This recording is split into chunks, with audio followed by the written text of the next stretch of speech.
ನಮಸ್ಕಾರ. ಇದು ಈ ಸಂಜೆಯ ಸುದ್ದಿ ವಿಶ್ಲೇಷಣೆ. ನಾನು ಶಶಿಧರ್ ಭಟ್. ಇವತ್ತು ಒಂದು ಐತಿಹಾಸಿಕ ದಿನ. ವಿದ್ಯಾರ್ಥಿಗಳೇನಿದ್ದಾರೆ, ವಿದ್ಯಾರ್ಥಿ ಶಕ್ತಿ ಏನಿದೆ, ಪವರ್ ಏನಿದೆ, ಅದು 56 ಇಂಚಿನ ಪ್ರಭುತ್ವವನ್ನ ಮಣಿಸಿದ ದಿನ. ಬಹಳಷ್ಟು ಜನ ನಿರೀಕ್ಷೆ ಮಾಡಿರಲಿಲ್ಲ. 56 ಇಂಚಿನವರು ನಿರೀಕ್ಷೆ ಮಾಡಿರಲಿಲ್ಲ, ಮಾಧ್ಯಮಗಳು ನಿರೀಕ್ಷೆ ಮಾಡಿರಲಿಲ್ಲ. ಆದರೆ ವಿದ್ಯಾರ್ಥಿಗಳ ಶಕ್ತಿ ಏನು ಅನ್ನುವುದು ಸಂಜೆ ಹೊತ್ತಿಗೆ ಸಾಬೀತಾಯಿತು. ಯಾವ ಕಾರಣಕ್ಕೂ ನಾವು ಮಾತನಾಡಲು ಸಿದ್ಧ ಇಲ್ಲ ಅಂತ ಅಹಂಕಾರದಲ್ಲಿ ಮೆರಿತಾ ಇದ್ದಂಥ ಪ್ರಭುತ್ವ ಮಧ್ಯಾಹ್ನದ ಒಳಗಡೆನೆ ತನ್ನ ಅಹಂಕಾರವನ್ನ ಬಿಡಬೇಕಾಯಿತು. ಅದರ ಜೊತೆಗೆ ಆ ಮಕ್ಕಳ ಮೇಲೆ ಅಶ್ರವಾಯು ಸೆಲ್ಗಳನ್ನ ಸಿಡಿಸಲಾಯಿತು, ಲಾಠಿ ಪ್ರಹಾರ ಮಾಡಲಾಯಿತು. ಆದರೆ ಆ ಮಕ್ಕಳು ಏನಿದ್ದಾರೆ, ಅವರು ತಲೆ ಬಾಗಲೇ ಇಲ್ಲ. ಯಾಕಂದ್ರೆ ಅವರಲ್ಲಿ ಸತ್ಯ ಇತ್ತು. ಅವರ ಹೆಸರನ್ನ ಕೆಡಿಸುವ ಯತ್ನ ಎಂದಿನಿಂದಲೂ ಪ್ರಾರಂಭ ಆಗಿತ್ತು. ಚೀನಾದ ಏಜೆಂಟ್ರುಗಳು ಅಂತ ಹೇಳಲಾಗಿತ್ತು. ಎಲ್ಲ ರೀತಿಯಿಂದಲೂ ಅವರ ಕ್ಯಾರೆಕ್ಟರ್ ಅಸಾಸಿನೇಷನ್ ಮಾಡೋದಕ್ಕೆ ಟ್ರೈ ಮಾಡಲಾಯಿತು. ಆದರೆ ಎದೆ ಉಬ್ಬಿಸಿ ನಿಂತಹ ವಿದ್ಯಾರ್ಥಿಗಳು ತಲೆ ಬಾಗಲೇ ಇಲ್ಲ. ಒಂದೆಡೆ ಮಳೆ ಬರ್ತಾ ಇತ್ತು. ಬೆಳಿಗ್ಗೆ 6-7 ಗಂಟೆಯ ಹೊತ್ತಿಗೆನೆ ಮಕ್ಕಳುಗಳು, ವಿದ್ಯಾರ್ಥಿಗಳಲ್ಲಿ ಬರೋದಕ್ಕೆ ಪ್ರಾರಂಭ ಆಗಿದ್ರು. ಕೆಲವು ಮಕ್ಕಳ ಜೊತೆ ಅವರ ಪಾಲಕರು ಇದ್ರು, ಮುಂದೆ ಏನಾಗುತ್ತೆ ಅಂತ ನೋಡೋದಕ್ಕೆ. 10 ಗಂಟೆಯ ಹೊತ್ತಿಗೆ ಲೋಕಸಭೆಯ ಮಳೆಗಾಲದ ಅಧಿವೇಶನ ಪ್ರಾರಂಭ ಆಗಬೇಕು. ಸಂಪ್ರದಾಯದಂತೆ ಮಾತನಾಡಬೇಕಾಗಿದ್ದಂಥ ಪ್ರಧಾನಿ ನರೇಂದ್ರ ಮೋದಿ ಮಾತನಾಡ್ತಾ ಇದ್ರು. ಅವರಿಗೂ ಕೂಡ ಪರಿಸ್ಥಿತಿಯ ಅರಿವಿರಲಿಲ್ಲ. ಎಂದಿನಂತೆ ಅಹಂಕಾರದಿಂದ ಅವರು ಲೋಕಸಭೆಯ ಪ್ರತಿಪಕ್ಷದ ನಾಯಕ ರಾಹುಲ್ ಗಾಂಧಿ ಅವರನ್ನ ಟೀಕಿಸ್ತಾ ಇದ್ರು. ಅದು ಅವರು ಹುದ್ದೆಗೆ ಗೌರವ ತರುವ ವಿಚಾರ ಆಗಿರಲಿಲ್ಲ. ಅವರೇನು ಖಾಸಗಿ ಬಾಹ್ಯಾಕಾಶ ಸಾಧನೆ ಏನಾಯಿತು, ಖಾಸಗಿ ಸಂಸ್ಥೆಯೊಂದು ಉಪಗ್ರಹವನ್ನ ರಾಕೆಟ್ ಅನ್ನ ಹಾರ್ಬಿಟ್ಟು ಅದರ ಪ್ರಸ್ತಾಪ ಮಾಡ್ತಾ, ಆ ಮಕ್ಕಳು ಎಷ್ಟು ವಯಸ್ಸಿನವರು ಗೊತ್ತಾ, 28 ವರ್ಷದವರು ಸ್ಟಾರ್ಟ್ಅಪ್ ಮಾಡಿದ್ದು, 56 ವರ್ಷನವರು ಅಲ್ಲ. ಅಂದ್ರೆ ರಾಹುಲ್ ಗಾಂಧಿ ಅವರನ್ನ ಟೀಕಿಸುವುದಕ್ಕೆ ಇದನ್ನ ಬಳಸಿಕೊಂಡಂತಹ ದುಷ್ಟ ಮನಸ್ಸು. Nobody can accept it. ಅವರು 56 ವರ್ಷನೋ 58 ವರ್ಷನೋ ರಾಹುಲ್ ಗಾಂಧಿಗೆ ಅದಕ್ಕೂ ಇದಕ್ಕೂ ಇರೋ ಸಂಬಂಧ. ಆದ್ರೆ ಅಲ್ಲೂ ಕೂಡ ಅವರು ರಾಹುಲ್ ಗಾಂಧಿ ಅವ್ರನ್ನ ಟೀಕಿಸಿ ಒಂಥರ ಸಂತೋಷ ಪಡ್ತಾ ಇದ್ರು. ವಿಕೃತ ಸಂತೋಷ ಅಂತಾರೆ. ಅಂತ ವಿಕೃತ ಸಂತೋಷವನ್ನ ಪ್ರಧಾನಿ ನರೇಂದ್ರ ಮೋದಿ ಮಾಡ್ತಾ ಇದ್ರು. ಆವತ್ತಿಗೆನೆ ಎಲ್ಲ ಕಡೆಯಿಂದಲೂ ಕೂಡ ವಿದ್ಯಾರ್ಥಿಗಳು ಜಂತರ್ ಮಂತರ್ ಕಡೆ ಬರ್ತಾ ಇದ್ರು ಪ್ರವಾಹೋಪಾದಿಯಲ್ಲಿ. ಮಾಧ್ಯಮಗಳು ಕೂಡ ಮೊದಲು ಇದನ್ನು ಗಂಭೀರವಾಗಿ ಪರಿಗಣಿಸಲೇ ಇಲ್ಲ. ಯಾಕೆಂದ್ರೆ ಅವರೆಲ್ಲ ಮೋದಿ ಮತ್ತು ಪ್ರಭುತ್ವದ ರಕ್ಷಣೆಗೆ ಕಂಕಣ ಕಟ್ಟಿ ಕುಳಿತವರಲ್ವಾ. ಅವ್ರು ಕಾಯ್ತಾ ಇದ್ರು, ಏನ್ ಬರ್ತಾರೆ ಮಕ್ಕಳು ಎದ್ದು ಹೋಗ್ಬಿಡ್ತಾರೆ, ಏನು ಮೋದಿ ಅವ್ರು ಕ್ಯಾರು ಮಾಡಲ್ಲ, ಮಂತ್ರಿಗಳು ಕ್ಯಾರು ಮಾಡಲ್ಲ, ಏನಾಗುತ್ತೆ, ನಥಿಂಗ್ ವಿಲ್ ಹ್ಯಾಪನ್, ಎದ್ದು ಹೋಗ್ತಾರೆ ಅನ್ನುವುದು ಅವರ ಮನಸ್ಥಿತಿ ಆಗಿತ್ತು. ಆದ್ರೆ ಹಾಗಾಗ್ಲೇ ಇಲ್ಲ. ಎಲ್ಲ ಕಡೆಯಿಂದ ಮಕ್ಕಳು ಬರೋದಕ್ಕೆ ಪ್ರಾರಂಭ ಮಾಡಿದ್ರು. ಇವರು ಮೆಟ್ರೋ ನಿಲ್ದಾಣಗಳು ಏನಿವೆ, ಎಲ್ಲ ನಿಲ್ದಾಣಗಳನ್ನು ಕೂಡ ಅದ್ ಮಾಡಿದ್ರು. ಹಾಗೆ ಬರ್ತಾ ಇದ್ದಾಗ ಜಂತರ್ ಮಂತರ್ ತುಂಬಿತು, ಕನಾಟ್ ಪ್ಲೇಸ್ ತುಂಬಿತು, ಈ ಕಡೆ ಜನಪಥ ತುಂಬಿತು. ಅಂದ್ರೆ ಸುಮಾರು 3-5 ಕಿಲೋಮೀಟರ್ ಸುತ್ತ ಇರುವವರೆಲ್ಲ ವಿದ್ಯಾರ್ಥಿಗಳೇ. ಪೊಲೀಸರು ಮಾಡಿದ್ದೇನು, ಅವರು ಎಂದೂ ಇಲ್ಲದಂತೆ ಬ್ಯಾರಿಕೇಡ್ಗಳು, ಯೂಶುವಲಿ ಬ್ಯಾರಿಕೇಡ್ಗಳು ಇರ್ತಾವಲ್ವಾ, ನಮ್ಮ ಸೊಂಟದಿಂದ ಇಷ್ಟು ಎತ್ತರ ಬರ್ತವೆ. ಆದ್ರೆ ಮನುಷ್ಯಾಕೃತಿ ಎತ್ತರದಂತ ಬ್ಯಾರಿಕೇಡರ್ನ ತಂದನ್ನ ಆ ಬ್ಯಾರಿಕೇಡ್ಗಳನ್ನ ಹಾಕಿ ಎಲ್ಲೂ ಹೋಗ್ಕೊಡುದು ಅಂತ. ಮಕ್ಕಳು, ಅಲ್ಲಿದ್ದಂಥ ಮಕ್ಕಳು, ವಿದ್ಯಾರ್ಥಿಗಳು ಯೂಶುವಲಿ ಸುಮಾರೆಲ್ಲ 20 ವರ್ಷಗಳ ಒಳಗಿನ ಮಕ್ಕಳವರು. ಅವರ ಆ ಮಾನಸಿಕ ದೃಢತೆ ಇದೆಯಲ್ಲ, ಅದು ಪೊಲೀಸ್ ಫೋರ್ಸ್ ಅನ್ನೇ ಅಲ್ಗಾಡಿಸ್ತಾ ಇತ್ತು. ಪೊಲೀಸರಿಗೆ ಏನ್ ಮಾಡ್ಬೇಕು ಅಂತ ಗೊತ್ತಾಗ್ತಾ ಇಲ್ಲ. ಅವರು ಲಾಠಿ ಚಾರ್ಜ್ ಮಾಡೋದಕ್ಕೆ ಮುಂದಾದ್ರು. ಮಕ್ಕಳು ಹೆದರ್ಲಿಲ್ಲ. ಅಲ್ಲಿರುವಂತಹ ಆ ಬ್ಯಾರಿಕೇಡರ್ನ ಹತ್ತಿ ನಾವು ಹೋಗ್ತೀವಿ ಸಂಸತ್ ಭವನದ ಮುಂದೆ ಹೋಗ್ತೀವಿ, ಅದು ನಮ್ಮ ಹಕ್ಕು, ಹೊರಟುಬಿಟ್ರು ಮಕ್ಕಳು, ವಿದ್ಯಾರ್ಥಿಗಳು. ಸೊ ಆ ಹೊತ್ತಿಗೆ ಪೊಲೀಸರು ಇಸಿದೆಟ್ಟ ಅಶ್ರವಾಯುವನ್ನ ಸಿಡಿಸೋದಕ್ಕೆ ಪ್ರಾರಂಭ ಮಾಡಿದ್ರು. ಕೆಲವು ಕಲ್ಲುಗಳು ಪೊಲೀಸರ ಮೇಲೆ ಬಿದ್ವು. ಅದೇ ಹೊತ್ತಿಗೆ ಲೋಕಸಭೆಯ ಕಲಾಪ ಪ್ರಾರಂಭ ಆಗಿತ್ತು. ರಾಜ್ಯಸಭೆ ಮತ್ತು ಲೋಕಸಭೆ ಎರಡರಲ್ಲೂ ಕೂಡ ಎರಡೂ ಸದನಗಳಲ್ಲೂ ಪ್ರಸ್ತಾಪ ಆದದ್ದು ಒಂದೇ ವಿಚಾರ. ಅದೇನು ಅಂದ್ರೆ ಈ ಒಂದು ನೀಟ್ ಪ್ರಶ್ನೆ ಪತ್ರಿಕೆಗಳು ಲೀಕ್ ಆದದ್ದು. ಈ ಬಗ್ಗೆ ಮಾತನಾಡಬೇಕು ಅಂದ್ರೆ ಸರ್ಕಾರ ಮಾತನಾಡೋದಕ್ಕೆ, ಉತ್ತರ ಕೊಡೋದಕ್ಕೆ ಸಿದ್ಧ ಇರಲಿಲ್ಲ. ಈ ವಿಚಾರಗಳ ಚರ್ಚೆಗೆ ಸಿದ್ಧ ಇರಲಿಲ್ಲ. ಸದನ ಮುಂದಕ್ಕೆ ಹಾಕಿದ್ರು ಕೂಡ ಕಲಾಪ ನಡೆಸುವ ಸ್ಥಿತಿ ಅಲ್ಲಿ ಇರಲೇ ಇಲ್ಲ. ಈ ಕಡೆ ದೃಢಚಿತ್ತರಾದಂತಹ ವಿದ್ಯಾರ್ಥಿಗಳು, ಅವರು ಯುಸಿ ಜಂತರ್ ಮಂತರ್ದಲ್ಲಿದ್ದವರು ಜಂತರ್ ಮಂತರ್ ತುಂಬ ಹೋಗ್ಬಿಟ್ಟಿತ್ತು, ಕನಾಟ್ ಪ್ಲೇಸ್ ತುಂಬ ಹೋಗ್ಬಿಟ್ಟಿತ್ತು, ಎಲ್ಲ ಜನಪದ ಕಡೆ ಹೋಗ್ತಿದ್ರು. ಪೊಲೀಸರು ಅವಕಾಶ ಕೊಡೋದು ಅಂತ ಸುಮಾರು ಅದೊಂದು 7 ಸುತ್ತಿನ ಕೋಟೆಯನ್ನೇ ನಿರ್ಮಿಸಿದ ಹಾಗೆ ಪೊಲೀಸರು ನಿರ್ಮಿಸ್ಬಿಟ್ಟಿದ್ರು. ಆದರೆ ಆತ್ಮವಿಶ್ವಾಸ ನೋಡಿ, ಆತ್ಮವಿಶ್ವಾಸ. ಮಕ್ಕಳು ಯುಸಿ ಆ ಬ್ಯಾರಿಕೇಡ್ರನ್ನ ದಾಟಿ ಇನ್ನೊಂದು ರಸ್ತೆಯ ಮೂಲಕ ಯುಸಿ ದಟ್ಟ ಪಾರ್ಲಿಮೆಂಟ್ ಕಡೆ ಹೋಗತೊಡಗಿದ್ರು. ಅಲ್ಲಿ ಹೋಗುವ ಹೊತ್ತಿಗೆ ಅಲ್ಲಿ ಮತ್ತೆ ಅಶ್ರವಾಯು ಪ್ರಯೋಗ. ಮಕ್ಕಳು ಎದೆಗುಂದಲೇ ಇಲ್ಲ, ಯಾಕಂದ್ರೆ ಸ್ಪಷ್ಟತೆ ಇತ್ತಲ್ಲ ಅವ್ರ ಹತ್ರ. ಈ ಹೊತ್ತಿಗೆ ಪೊಲೀಸರ ಮೂಲಕ ಮಾತನಾಡಿಸುವ ಯತ್ನವನ್ನು ಪ್ರಭುತ್ವ ಮಾಡಿತ್ತು. ನೋಡಿ, ಈ ಒಂದು ಜನತಂತ್ರ ವ್ಯವಸ್ಥೆಯಲ್ಲಿ ಸರ್ಕಾರ ಮತ್ತು ಜನಪ್ರತಿನಿಧಿಗಳು ಯಾರಿದ್ದಾರೆ ಅವರು ಇಂತಹ ಆಂದೋಲನ ಮಾಡುವವರ, ಹೋರಾಟ ಮಾಡುವವರ ಜೊತೆ ಮಾತನಾಡಬೇಕು. ಆದ್ರೆ ಮೋದಿ ಸರ್ಕಾರ ಮಾಡಿದ್ದು ಪೊಲೀಸ್ ಕಮಿಷನರ್ ಹತ್ರ ಹೋಗಿ ನೀವು ಮಾತನಾಡಿ ಅಂತ. ಇದೇ ಜನತಂತ್ರಕ್ಕೆ ಮಾಡಿದ ಅವಮಾನ ಆಗಿತ್ತು. ಆದ್ರೆ ಮಕ್ಕಳ ಸಿದ್ಧ ಇರಲಿಲ್ಲ. ನಾವು ಪೊಲೀಸ್ ಕಮಿಷನರ್ ಹತ್ರ ಮಾತಾಡಕ್ಕಾಗಲ್ಲ, ಯು ಆರ್ ನಾಟ್ ಇಂಟ್ರೆಸ್ಟೆಡ್. ಯಾರು ಪೊಲೀಸ್ ಕಮಿಷನರ್? ಪೊಲೀಸರ ಜೊತೆ ಚರ್ಚೆ ಮಾಡ್ಬೇಕಾ? ಇದು ಜನತಂತ್ರನೋ ಸರ್ವಾಧಿಕಾರಿ ವ್ಯವಸ್ಥೆ. ಪ್ರಶ್ನಿಸಿದ್ರು ವಿದ್ಯಾರ್ಥಿಗಳು. ಸರ್ಕಾರಕ್ಕೆ ಗೊತ್ತಾಗ್ತಾ ಇತ್ತು ಏನ್ ಮಾಡ್ಬೇಕು ಅಂತ.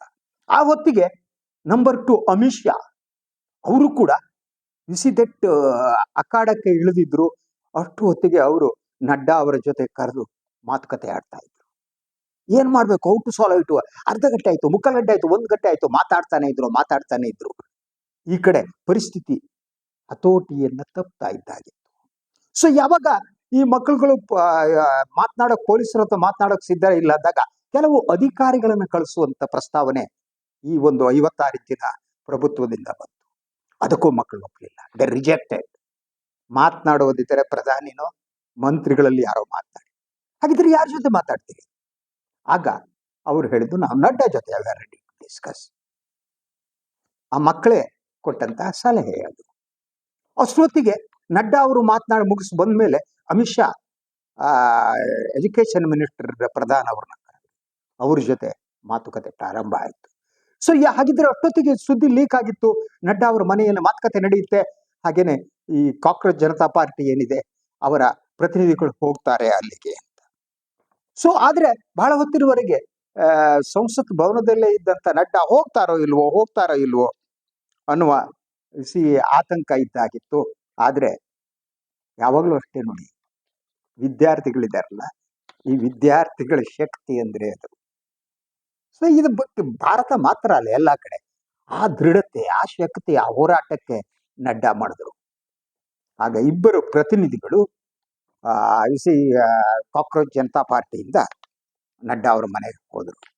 ನಡ್ಡಾ ಅವರ ಮನೆಗೆ ಹೋದವರು ಅವರ ಬೇಡಿಕೆ ಬಹಳ ಸರಳವಾಗಿತ್ತು. ಹೊಸ ಬೇಡಿಕೆ ಇರಲಿಲ್ಲ. ಅದು ಸರಳವಾದ ಬೇಡಿಕೆಗಳು, ಒಂದು 2-3 ಬೇಡಿಕೆಗಳಿದ್ದು. ಒಂದು, ಸನ್ಮಾನ್ಯ ಶಿಕ್ಷಣ ಸಚಿವರು ರಾಜೀನಾಮೆ ಕೊಡಬೇಕು ಅನ್ನೋದು. ಸೆಕೆಂಡ್ ಒನ್, ಯಾವ್ಯಾವ ಮಕ್ಕಳು ಗೋಳಿಬಾರ್ನಲ್ಲಿ ಆತ್ಮಹತ್ಯೆ ಮಾಡ್ಕೊಂಡು ಹಸನಿಗ್ತಿರಲ್ಲ ನೀಟ್ ಇದರಿಂದ ಅವರ ಕುಟುಂಬಕ್ಕೆ ಹಣ ಕೊಡುವಂತಹದ್ದು. ಹಾಗೇನೆ ವಾಂಗ್ಚುಕ್ ಅವರನ್ನ ಬೇರೆ ಆಸ್ಪತ್ರೆಗೆ ಇದು ಮಾಡುವಂತ ಇಂಥದ್ದು ಸರಳವಾದ ಬೇಡಿಕೆಗಳಿದ್ದು. ನಡ್ಡಾ ಇದನ್ನ ಕೇಳಿಸ್ಕೊಂಡು ಆಯ್ತು. ಸುಮಾರು 10-15 ನಿಮಿಷಗಳ ಕಾಲ ಅಷ್ಟೇ ಮಾತುಕತೆ ನಡೆದಿರಬಹುದು ಅನ್ಸುತ್ತೆ. ಯಾಕಂದ್ರೆ ಸಿಜೆಪಿ ಪ್ರತಿನಿಧಿಗಳು ಇಬ್ಬರಿದ್ರು, ಸೌರವ್ ದಾಸ್ ಮತ್ತು ಅಶುತೋಷ್ ರಾಂಕಾ ಅಂತ ಇಬ್ಬರು ಮಕ್ಕಳು.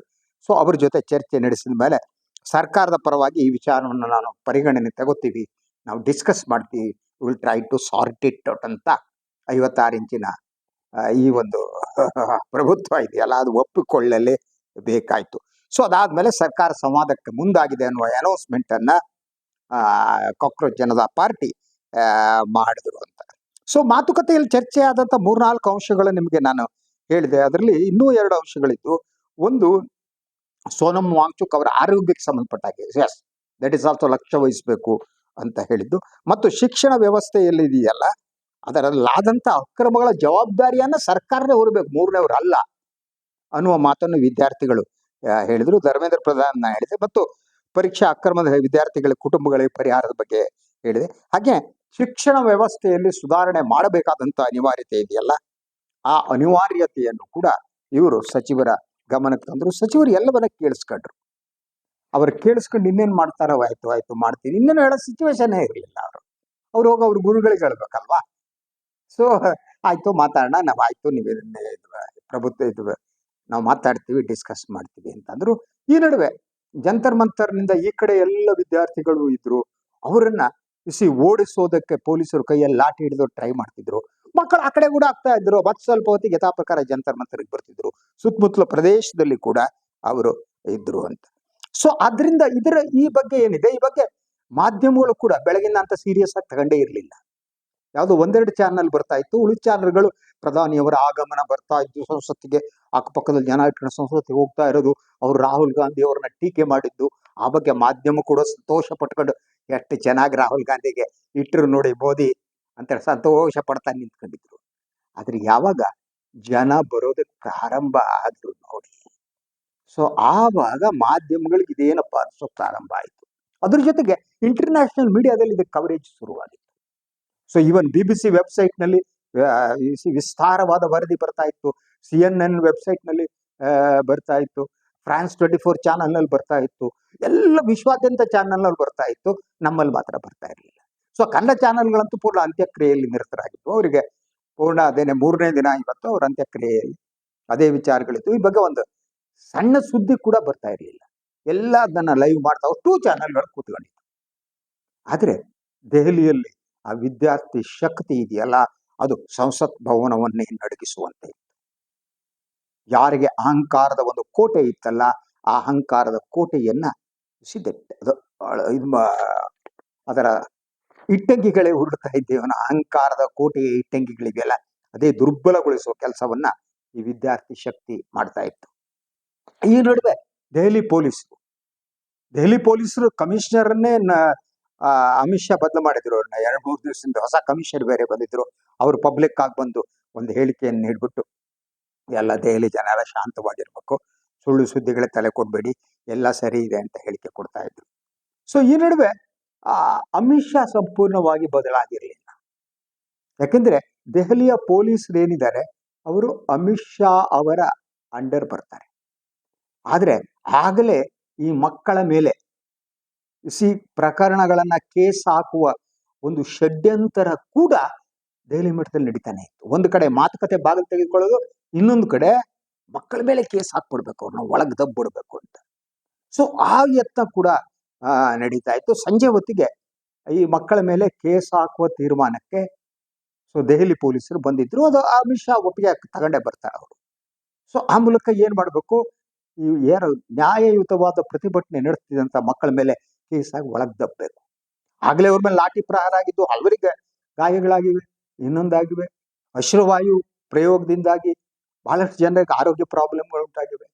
ಅದಾದ ಮೇಲೆ ಕೂಡ ಈಗ ಅವ್ರ ಮೇಲೆ ಕೇಸ್ ಹಾಕಿ ಜಡಾಯಿಸಿ ಅವ್ರನ್ನ ಒಳಗ್ ಕಳಿಸ್ಬಿಡ್ಬೇಕು ಅಂತ.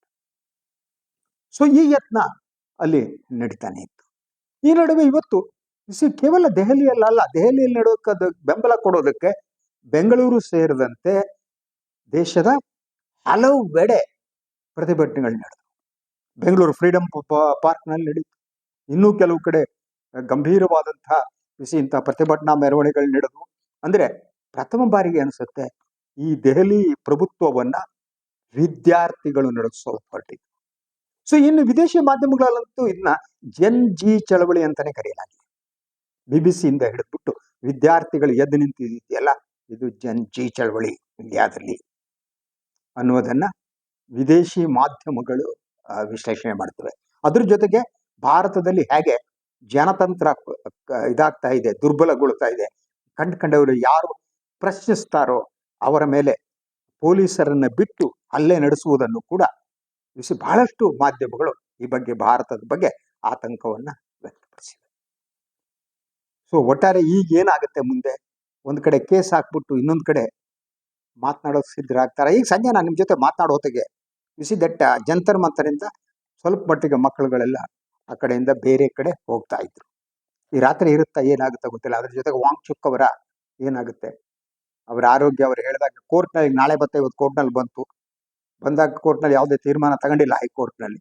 ಆರೋಗ್ಯ ದೃಷ್ಟಿಯಿಂದ ಅವರನ್ನು ಇಡಲಾಗಿದೆ ಅನ್ನೋ ಮಾತನಾಡಲಾಗ್ತಾ ಇದೆ. ಅವ್ರ ಶ್ರೀಮತಿಯವರು ಬಿಸಿ ನನ್ನ ವಾಂಗ್ಚುಕ್ ಅವರಿಗೆ ಖಾಸಗಿ ಆಸ್ಪತ್ರೆಯಲ್ಲಿ ಚಿಕಿತ್ಸೆ ಕೊಡಿಸೋ ವ್ಯವಸ್ಥೆ ಮಾಡಿ ಅನ್ನೋ ಮನವಿ ಮಾಡಿದ್ದಾರೆ. ಕೋರ್ಟ್ ನಾಳೆ ಆ ಬಗ್ಗೆ ತೀರ್ಮಾನ ತೆಗೆದುಕೊಳ್ಳುತ್ತೆ.